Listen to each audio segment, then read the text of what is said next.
All right, so we continue in our discussion of sexual reproduction and the weird ways that it goes. We've already talked about, we talked about Bateman's rule and the reversal of Bateman's rule and the so many times that Bateman's rule just doesn't work that it really doesn't count. And we talked about intrasexual selection, specifically competition for mates.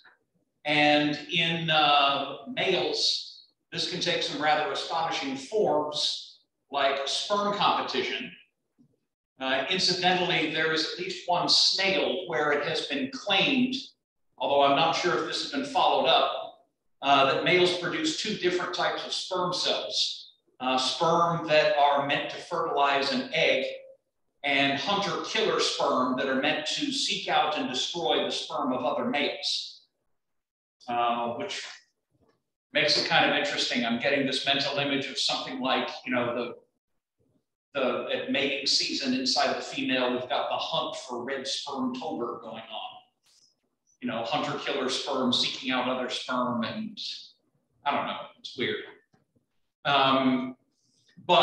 Yeah, so you get sperm competition, you get infanticide, you can get mate guarding behavior, you can get that trick that a lot of insects do, which is to glue the female shut once they're finished.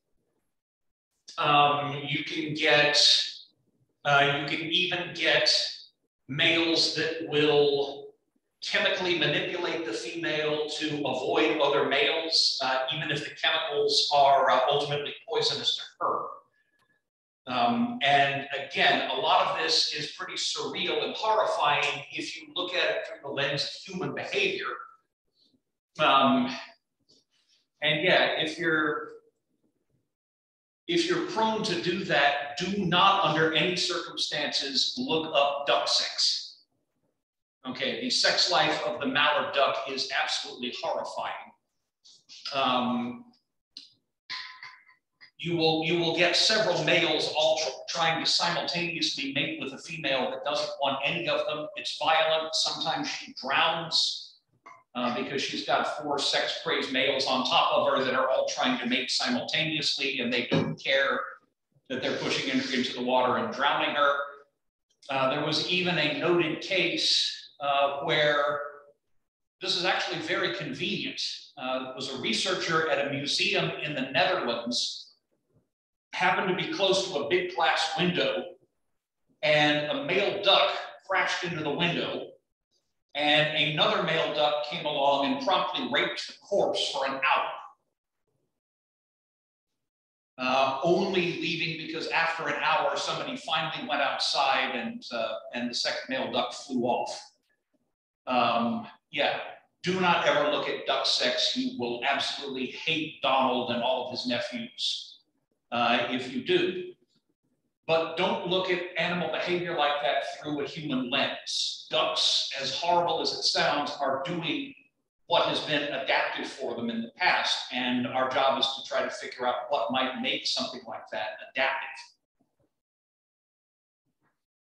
So we've talked about intrasexual competition, but today I want to start by talking about mate choice and why mate choice happens.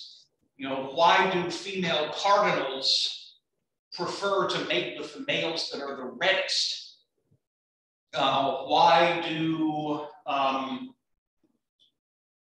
Why should female zebra finches prefer the male with the brightest orange cheek flaps? Why do female turkeys prefer to mate with a male turkey that's got the largest number of backup dancers? I'm not kidding. A male turkey will, you know, struts and fluff out his tail and wave his wings and, you know, get all, you know, Justin Bieber on the stage. And several other males will actually try to help him, you know, attract females. They've been compared to a singer's backup dancers. Why does that happen? Why is there a South American species of frog whose females just absolutely give it up for the male that says Tungara allows? It's called the Tungara frog. I'm not sure if it's in Brazil. I'm wanting to say it's Colombia, Venezuela, but I'd have to look that up. But what's so great about frogs that say Tungara? Why does mate choice happen? There's several hypotheses that have been proposed, and they're not necessarily mutually exclusive. All of them are plausible. All of them have case studies that seem to support them. All of them will work in at least some cases. And in the real world, you might get combinations of these causes. So we're not really considering alternatives here. I mean, for any one species, these might be alternative hypotheses, but globally, they all look like they work at least some of the time. So in some cases, mate choice is assortative or dissortative. Assortative mating means you're mating with individuals like yourself. Dissortative means you're mating with individuals that are different from yourself. And every species that's got direct mating behavior is going to show some degree of that. You know, if you mate with a mate that's too different from yourself, you're going to be mating with a rock and, you know, not having any kids that way. If you're mating with a mate that is too much like yourself, you might be mating with your sister. And that's not quite as useless as mating with a rock, but you're not going to get you're not going to get as many high quality offspring that way. So probably both of these happen to some extent in any species with mating behavior. There are cases where where the traits that are chosen seem to be chosen because they actually provide a direct benefit to the mate. I ain't saying she's a gold digger, but there are some organisms that most definitely are. The good genes hypothesis states that members of one sex will pick members of the other that have traits that are markers of genetic quality. A kind of sub-hypothesis of that is what's called the handicap principle, which we'll look at in a bit. There may also be avoidance of hybridization, where traits are selected because they clearly show that the individual that has them is a member of the same species. There are cases where it seems to be what's called pre-existing sensory bias, where an organism just has a nervous system that's wired to respond to a particular stimulus. And then finally, there's something called runaway sexual selection, which I'll explain towards the end. So let's see, what are these? Assortative mating is, yes? So it's possible that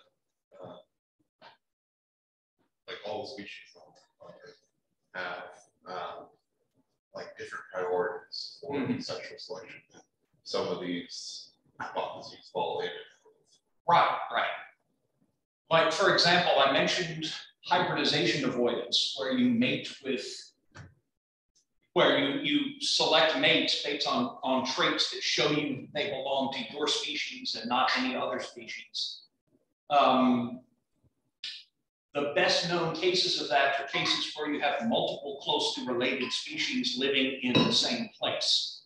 In this case, Caribbean anolis lizards on the larger islands, which is where it's been studied most intensively. If you are the only species of your genus or what have you in a particular habitat, it may not be that important. You know, if you're the only lizard on an island, you can afford to mate with anything female and vaguely lizard-shaped, and you'll probably do okay. If you're one of 10 species that all look very similar, you know, there needs to be a way to ensure that you're mating with the right species or your genes don't get passed on. So yeah, probably every species on the planet is going to have slightly different needs and priorities. So assortative mating is preference for mates that are similar to oneself.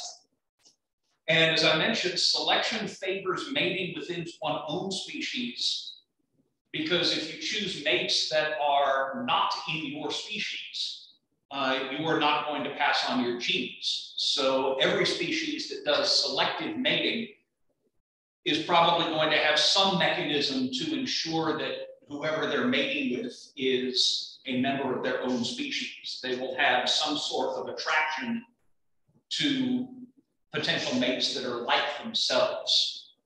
You know, because again, if you don't pick a mate that is at least somewhat like you, you might be mating with a rock or a potted plant or, something that you can't have kids with. Yes? Or if you think about alleles, if you have like a recessive individual, they might want to make another recessive individual so that their traits are passed on, or is that Well, bear in mind, okay, animals don't want to pass on their traits, and they don't know their genotypes. I mean, there might be some animals that you could say want things, but this works even for animals that are completely brainless. Yeah, I didn't mean like one in the sense that we want to make like sort of instinct or drive, right?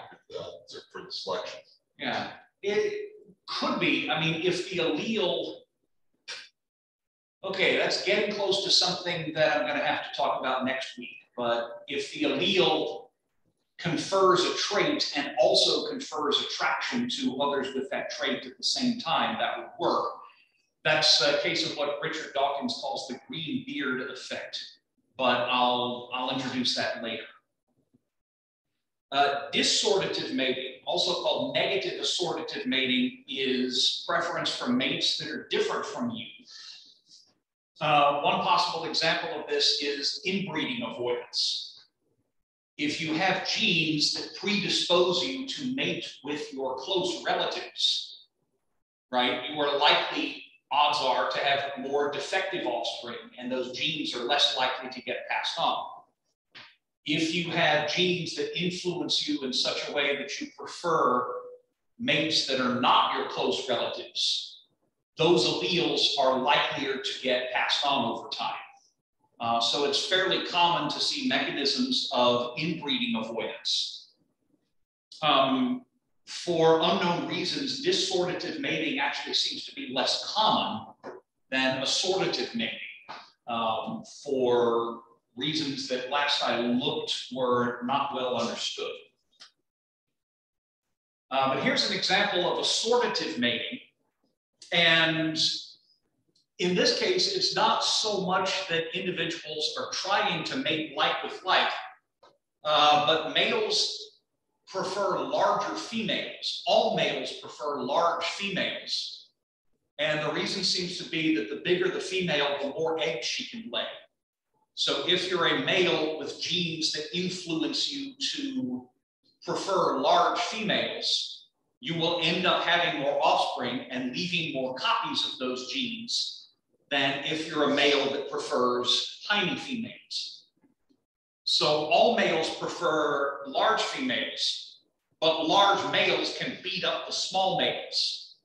So large males outcompete everybody else and take the large females, and small males are left with only the small females to mate with.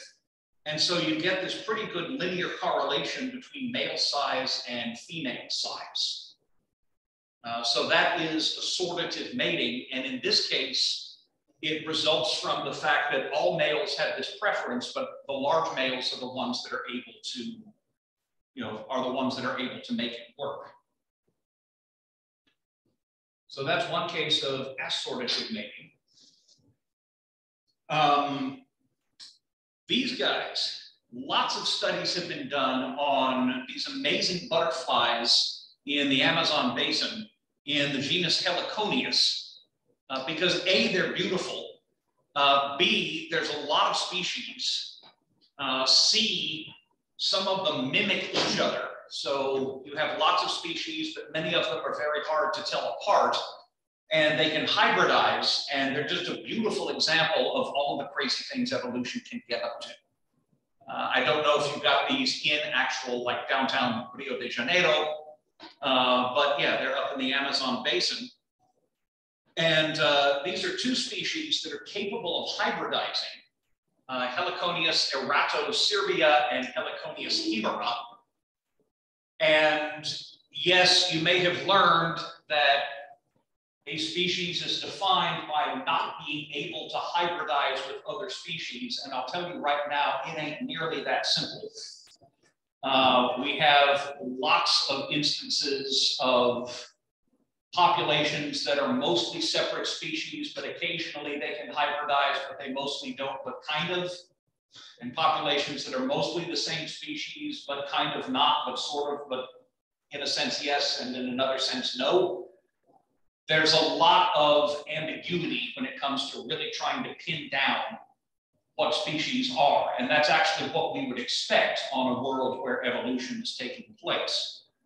Anyway, these two are capable of hybridizing, but both prefer males of their own color pattern. And this may be because they both got warning coloration. Very often, species that are poisonous may evolve bright colors as a way of signaling to potential predators, don't eat me, you'll freaking regret it. That's called warning or aposematic coloration. The example you might be most familiar with around here is our monarch butterflies. As caterpillars, they eat milkweeds and they absorb toxins from the milkweeds. A bird that eats one of them as an adult is going to get very, very sick. And monarchs have evolved this brilliant orange and black coloration, essentially as a warning for birds to stay the heck away. These have warning coloration as well, but hybrids don't have either of these patterns. Warning coloration only works if predators are familiar with it. So the local predators presumably know that a dark blue butterfly with orange is nasty, and a butterfly with red and yellow is also nasty, but a hybrid that doesn't look like either one is likely to get eaten because it doesn't have, it's not wearing the uniform, as it were. But it's still nasty. What's that? But it's still nasty. Yeah, but even if it turns out to be nasty, the predator's already eaten it by the time it figures this out. So the idea is that if you're a hybrid, predators are likely to eat you because they don't recognize what you are. And if you hybridize, if you're a Heliconius erato that's got this thing for Heliconius hemera, and you produce hybrid offspring, your genes are not going to pass on. Whereas if you're a Heliconius erato and you have genes that influence your choice, and you have genes that make you mate only with other Heliconius erato, those genes have a better chance of getting passed on. If you're a Heliconius erato and you have genes that make you want to get it on with Heliconius hemera, your hybrid offspring are likely to get eaten, and those genes that you have are not going to get passed on. Am I making sense there? It's always important to remember, we might sometimes, as a kind of shorthand, talk about how, Heliconius that wants to hybridize won't pass on its genes.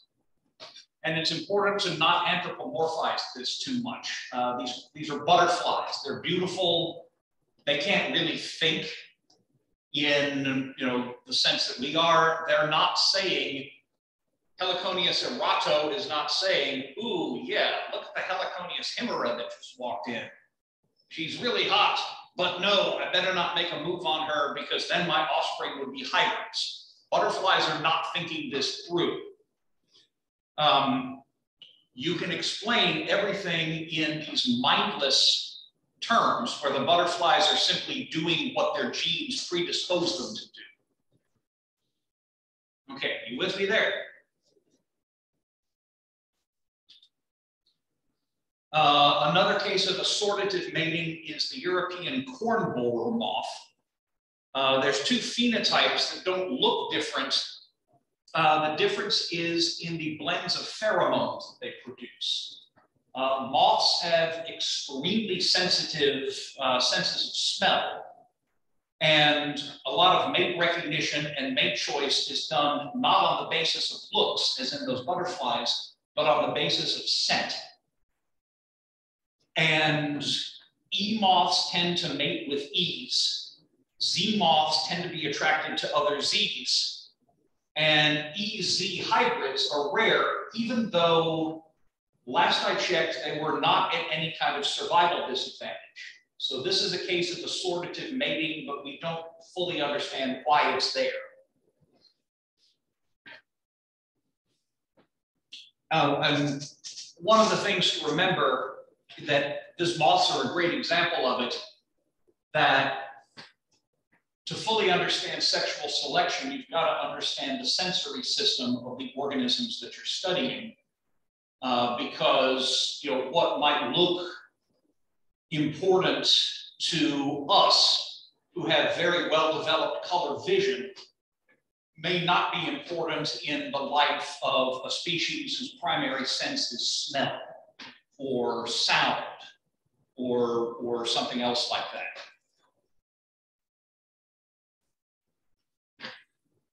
Again, dissortative mating seems to be a lot rarer, but there are some examples.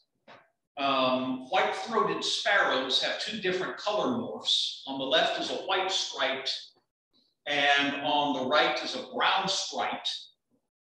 And this is actually correlated with a chromosome inversion. When you have crossing over, remember your meiosis, what can sometimes happen is chromosomes can recombine and an entire section of a chromosome can end up flipped, can end up in reverse order.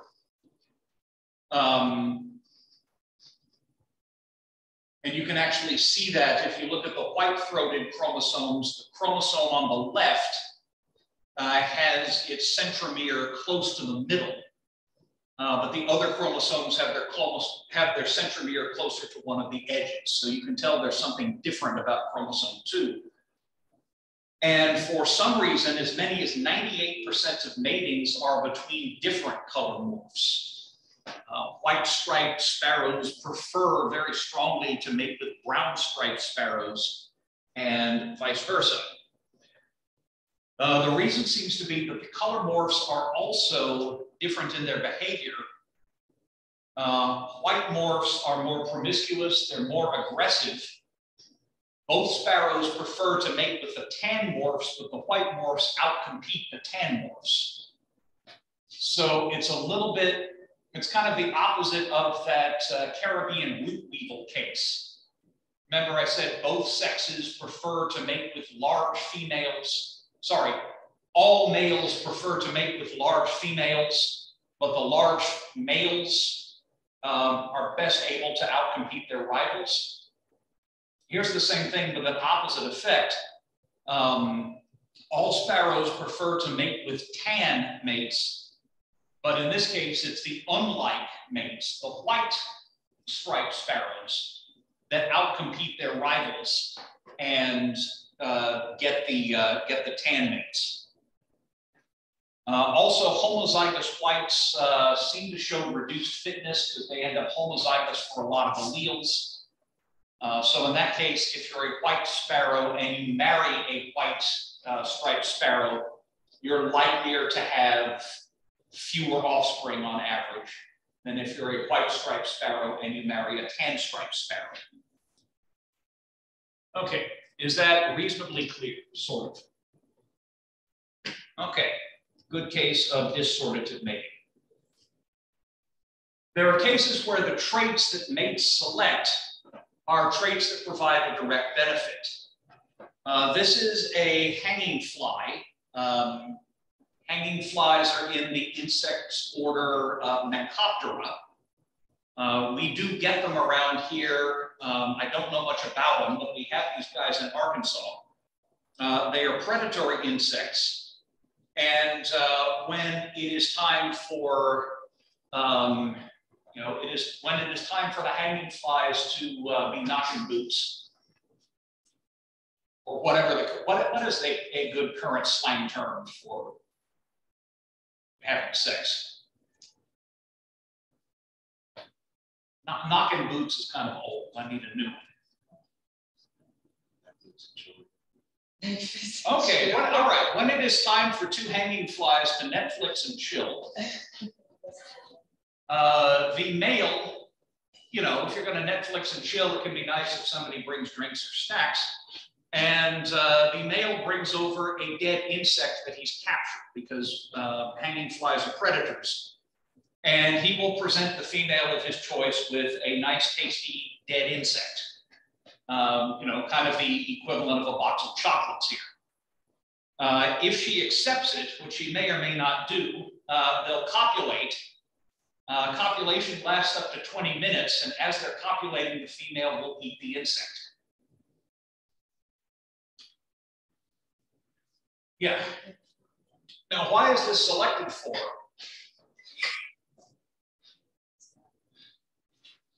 Why is this selected for? Well, for one thing, it should be obvious that it's a direct benefit to the female, because she gets a free meal that she didn't have to work for. The larger the insects, the more direct benefit the female gets. So if the male's insect is too small, the female might just reject him completely. Females that prefer males that bring them big insects get more direct benefit than females that prefer males that bring them tiny insects. Right? Am I making sense there? But the male also benefits, because the bigger the insect he can bring, the better nourished the female is, and that means the more eggs she can produce. That also means, by the way, that the longer he can keep the female eating, the more time he has to transfer his sperm. You have to pity the poor grad students who I'm sure actually had to do the work. But somebody years ago actually caught, would let hanging flies mate, and after 1, 2, 5, 10, 15, etc. minutes, would stop the process, dissect the female, and count the number of sperm. And the number of sperm that the male manages to transfer basically increases linearly with time up to about 20 minutes. The longer she can keep eating, the more sperm he transfers to her. And the better nourished she is, the less likely that she's going to want to mate with another male. So this is kind of like the sperm competition that we've already talked about. If he brings a big insect, he transfers a lot more of his sperm, and he also ensures that she won't take another male immediately afterwards. If he only brings a small insect, even if she mates with it, she might break it off after a couple of minutes, not letting him transfer many sperm, and then she might mate with some other male whose sperm might outcompete his. So males that bring big insects are going to leave more offspring than males that don't. Females that accept big insects are going to leave more offspring than females that don't. So in that case, the female gets a direct boost. Both sexes get a direct boost in fitness if they bring large dead insects. A nicer term for that, by the way, is a nuptial gift. Yes? So that would be, for males, that'd be something for larger males or more aggressive. Well, males that are better able to bring in big prey. So it could be, that could end up being selection for bigger males. It could be selection for more aggressive hunting males. I'm not quite sure how it plays out.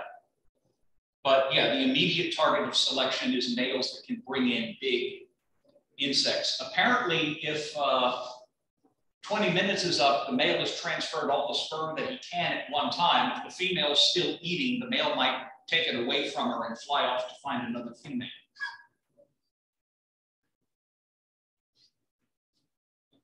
Yeah, okay.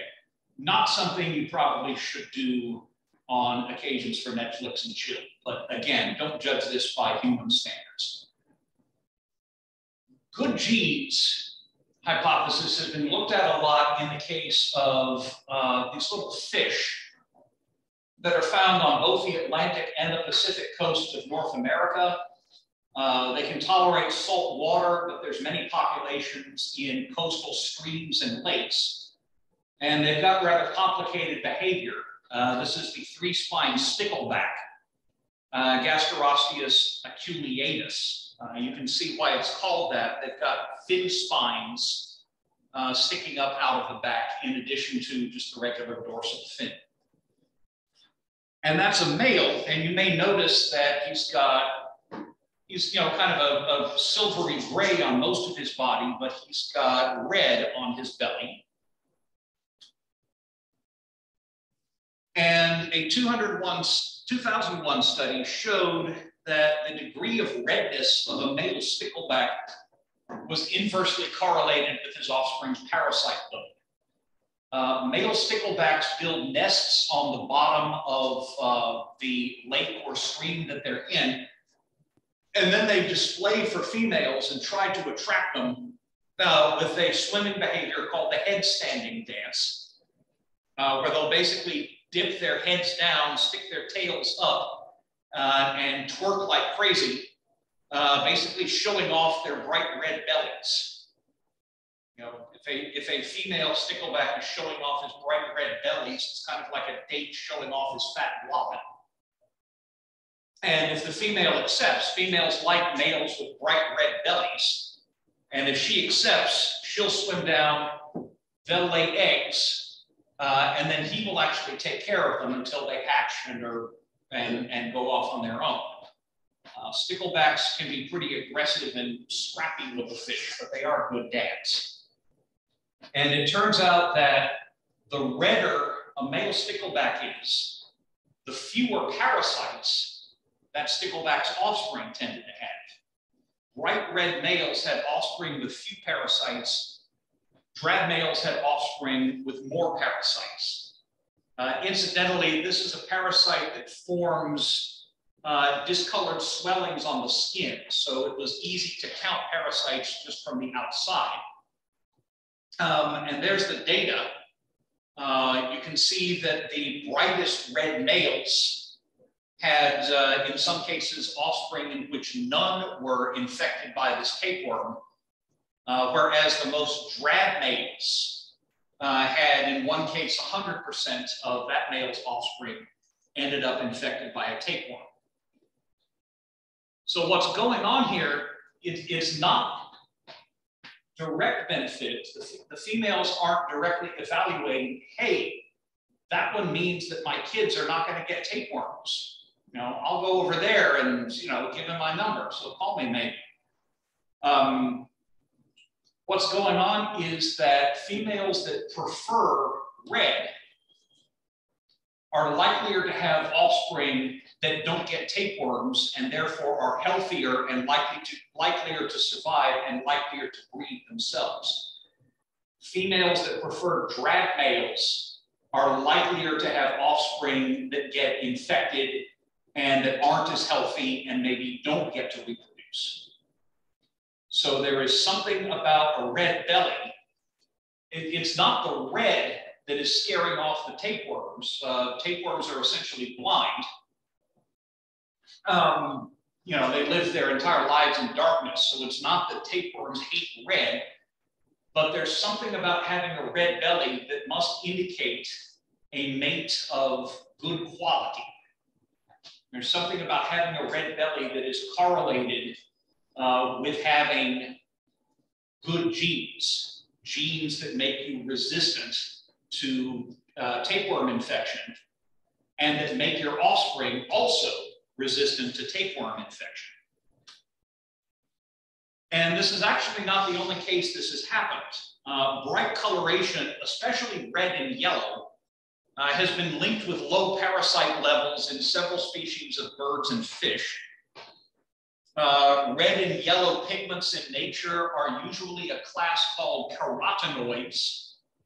Carotenoids are fatty acid-derived pigments, and they include, you know, the carotene that makes carrots orange, and I think the lycopenes that make tomatoes red. You get them in a number of plants. And Martinez Padilla showed that if you reduce roundworm infection in European red grouse, carotenoid levels went up, and the male's eyebrows or eye combs got redder. So get rid of the parasites and a male becomes more red. Okay, with me there. The likeliest hypothesis seems to be that carotenoids are a great marker of immune system health. Carotenoid, I mean, this is why eating lots of tomatoes and carrots is, and you know, yellow squash and things is good for you. Sweet potatoes, those foods are loaded with carotenoids and they are immune system boosters. They protect against cancer. If you've got low carotenoids, you're likely to have an immune system that's under stress. If you have high carotenoids, you're likely to have a very strong immune system that's very good at keeping you healthy. So that seems to be a general rule that males that are bright red, orange, and yellow, whether that's cardinals or red grouse eyebrows or stickleback bellies, or beaks and cheek patches of zebra finches, the brighter the color, the better the immune system is.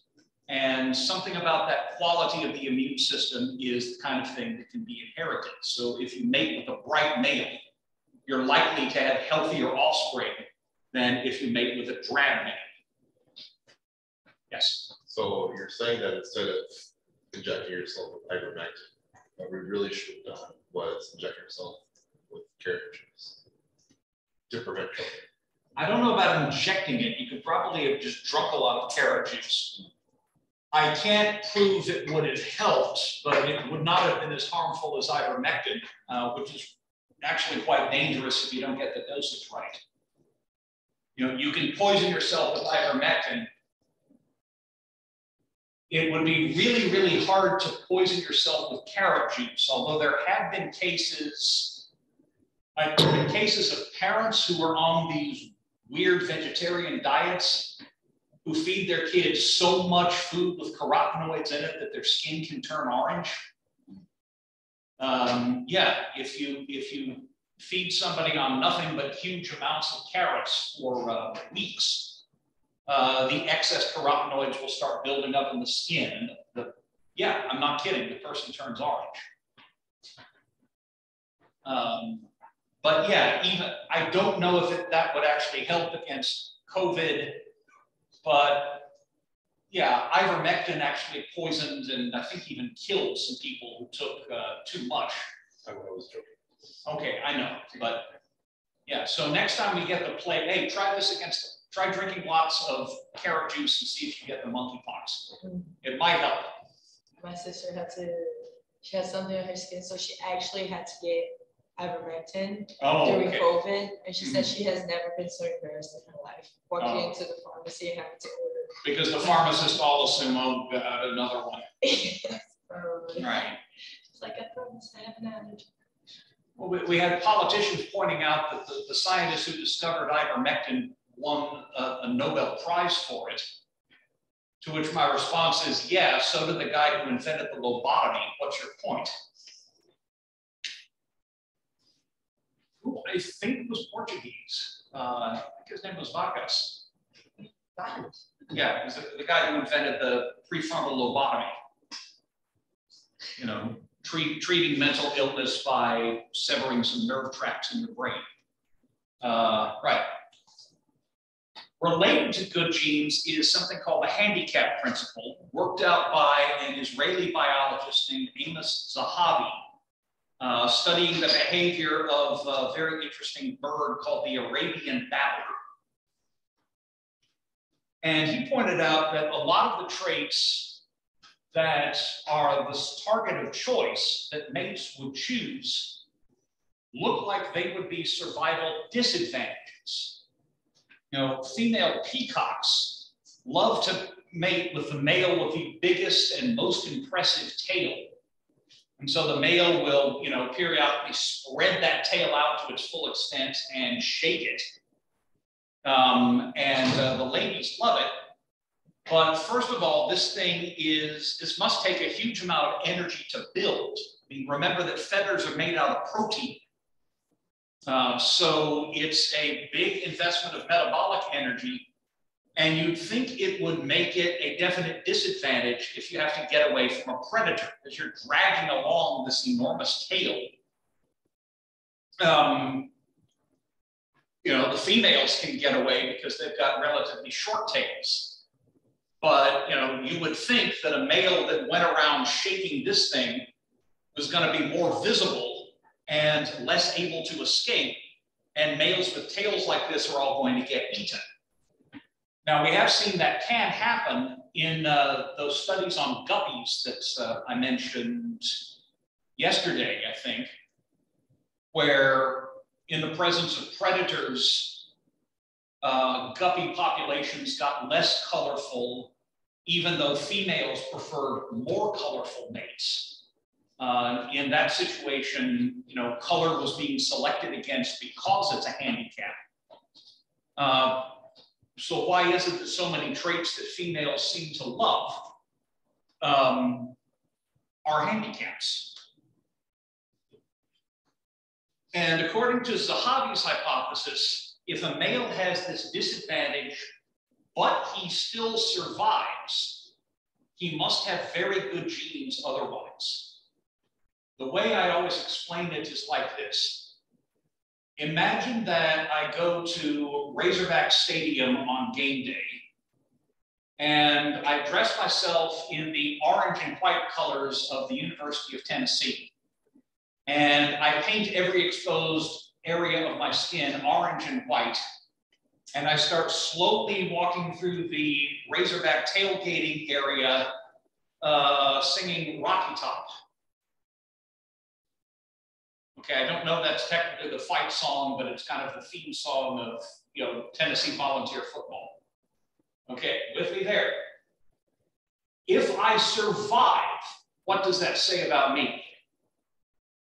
If I can survive strolling around painted orange and white, singing the University of Tennessee song through the middle of the most rabid Razorback fans in existence, and live, what must that mean? That what? Okay, in what ways would it mean that I'm awesome? Sorry? Yeah. Okay. You're either very agile or very strong. Right. It must mean that I am either strong enough that I can fight off anybody, or I am fast and agile enough that I can escape from everybody. Or maybe that I am quick thinking enough that I can tell a convincing story and talk my way out of the beatdown I would get from a bunch of drunk Razorback fans. Right? Either way, it must mean that I've got really good genes.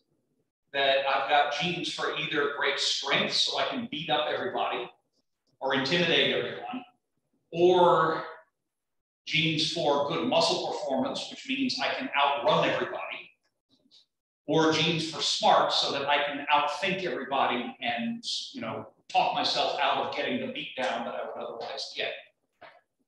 So a trait that is disadvantageous may become, according to Zahavi, a mark of genetic quality. One possible example is Australian bowerbirds. Australian bowerbirds spend a ridiculous amount of time and energy building bowers. That's a bower. That's a little grass hut that can get up to 2 feet high. And once bowerbirds have built their hut, they will decorate the hut and the surroundings with anything brightly colored that they can find. They'll pick fruit.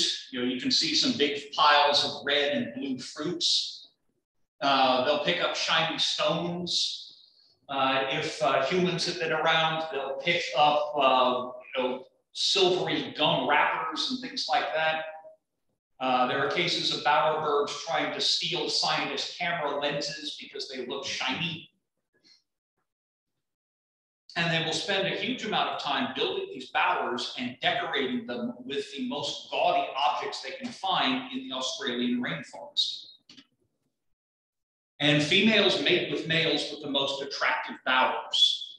There's a male carrying a blue feather, and notice that blue bottle cap that he's also got right behind his feet.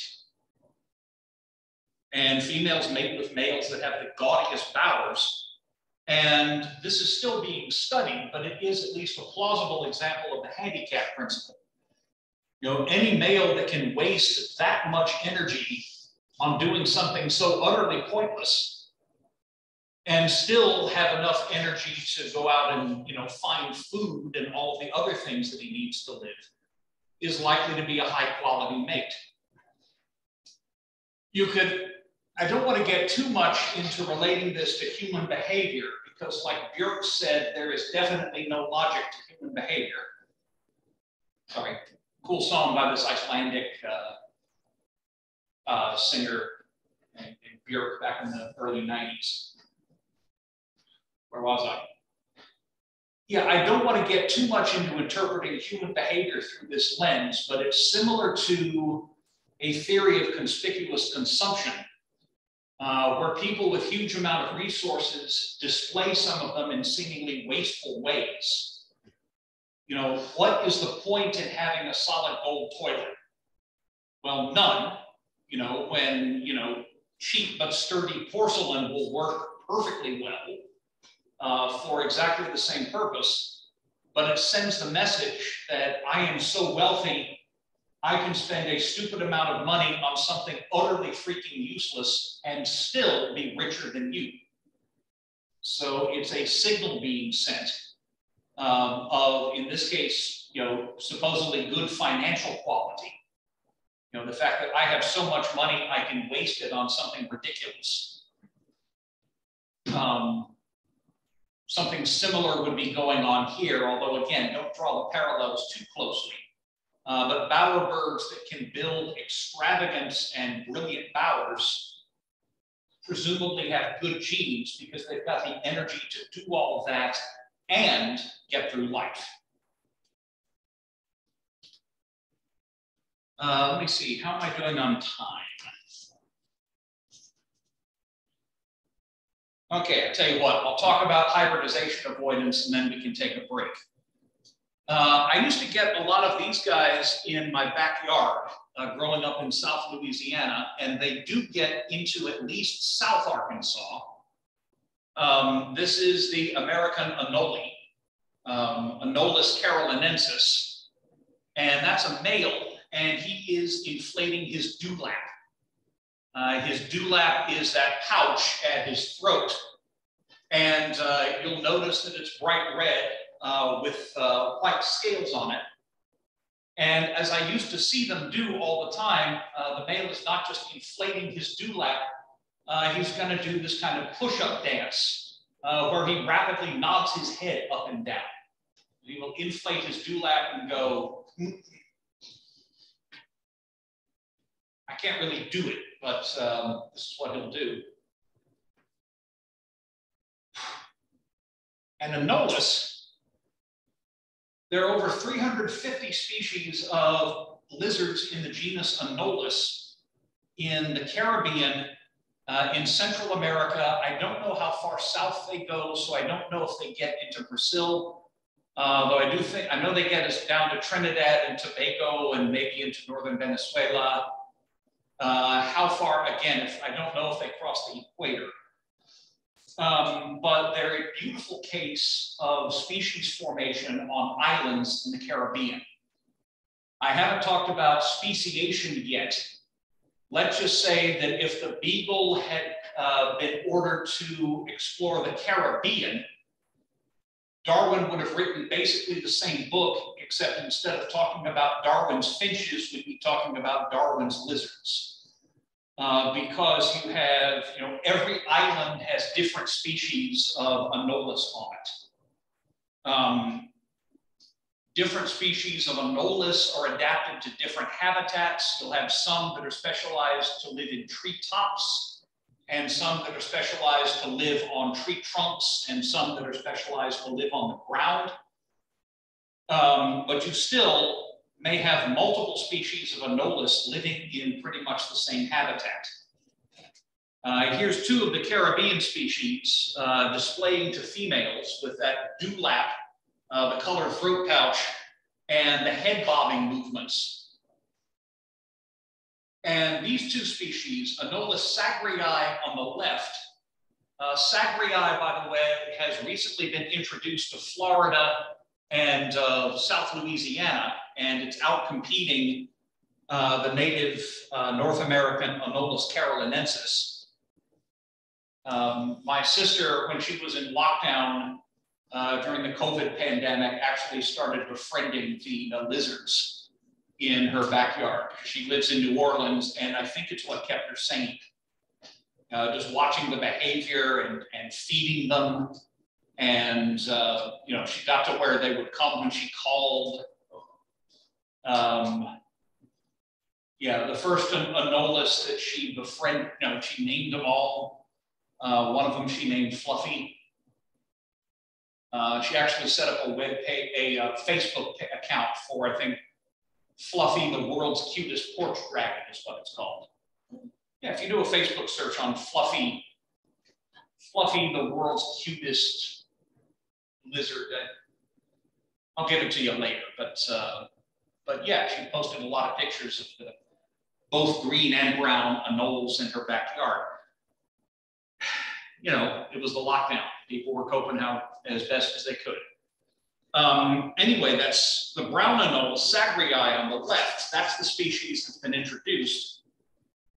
But in Cuba, where it's from, sagrii lives on lower tree trunks, and so does Anolis nestrii over there.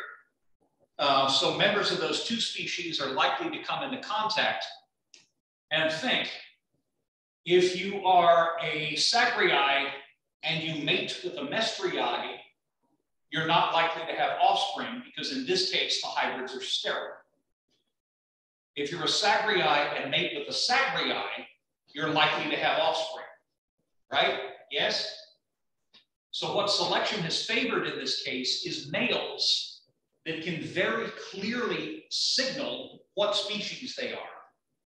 Right, if you're a nestrii that has a very obvious nestrii pattern on its dewlap, then females of your own species will mate with you and females of the other species will leave you alone. If you're a nestrii that does not have an obvious pattern, then you might end up mating with females of the wrong species. And incidentally, the same is true for preference. If you're a female nestrii that only wants to mate with males that clearly show the nestrii pattern, you'll have lots of fertile offspring. If you're a nestrii and you don't care who you mate with, you don't have a strong preference, you're likelier to mate with the wrong species and not have any offspring. So the logic here is very similar to what we talked about with assortative mating, but here it's not so much like mating with like, it's individuals that have a clear preference for a pattern mating with individuals that clearly show the pattern. So we predict that when you have similar species in the same habitat, selection is going to favor anything that makes it obvious which species it is. Different species also show different rhythms of head bobbing. These are 3 Central American species. The top graph shows the pattern of head bobbing. The lower graph shows the pattern of inflating and deflating the dewlap. Like the top one, you know, whenever there's a bump, it means the head is up, and when there's a dip, it means the head is down. On that bottom thing, wherever that bar is wide, it means the dewlap is inflated. So lemifrons will inflate its dewlap and keep it inflated while bobbing its head fairly evenly. Townsendii will start bobbing with a different pattern with a lot jerkier movements and inflate its dewlap. And Siricius will pump its dewlap several times. So you certainly don't have to worry about that level of detail, but different species have different colors on the dewlap, different rhythms of bobbing the head, and different rhythms of inflating the dewlap. So again, females who mate with the wrong species will probably have decreased fitness because hybrids are rare and they're often sterile. Females that have strong preferences for their own species have increased fitness. Males that can match the female's preferences and very clearly and loudly show what species they are and have a distinctive dewlap pattern will also have increased fitness. And the end result is that each species has evolved a distinctive display pattern. Naturally, by the way, other things can be going on, because you might have noticed that all of these dewlaps have a lot of red, orange, and yellow. And I would assume that we've got good genes going on as well, in that males that have brilliant dewlaps are likelier to be healthy than males that have dull dewlaps. So we could have that going on. We could have other things going on. Remember, these hypotheses are not necessarily mutually exclusive. All right. So I will now stop recording.